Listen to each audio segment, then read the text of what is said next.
പറയുന്നത്. അത് റമളാനാണെങ്കിലും ശരി, റബീഉൽ അവ്വലാണെങ്കിലും ശരി, നമ്മൾ റമളാനാണല്ലോ കൂടുതൽ തൗബ ചെയ്യുന്നവർ. സഹോദരങ്ങളെ, തൗബ ചെയ്തു കഴിഞ്ഞാൽ അതിന് സുഹായ തൗബയാകണം എന്ന് പറഞ്ഞ ചെയ്തുകൊണ്ടിരിക്കുന്ന തിന്മയങ്ങ് അവസാനിപ്പിക്കണേ. ചെയ്തുകൊണ്ടിരുന്ന തിന്മയുടെ പേരിൽ ഖേദം വേണേ. ഇനി ആ തെറ്റിലേക്ക് ജീവിതത്തിൽ ഒരിക്കലും മടങ്ങി പോകാനും പാടില്ല.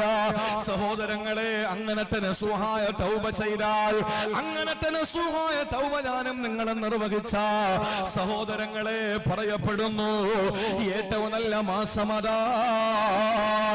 ഏറ്റവും നല്ല മാസമതാണ് എന്ന് അലിയാർ തങ്ങൾ പഠിപ്പിച്ചെങ്കിൽ എന്റെ ശബ്ദം ശ്രവിക്കുന്ന സഹോദരങ്ങളെ, അല്ലാഹുവിനോട് തൗബ ചെയ്യേണ്ട മാസമാണ് റമളാൻ മാസം.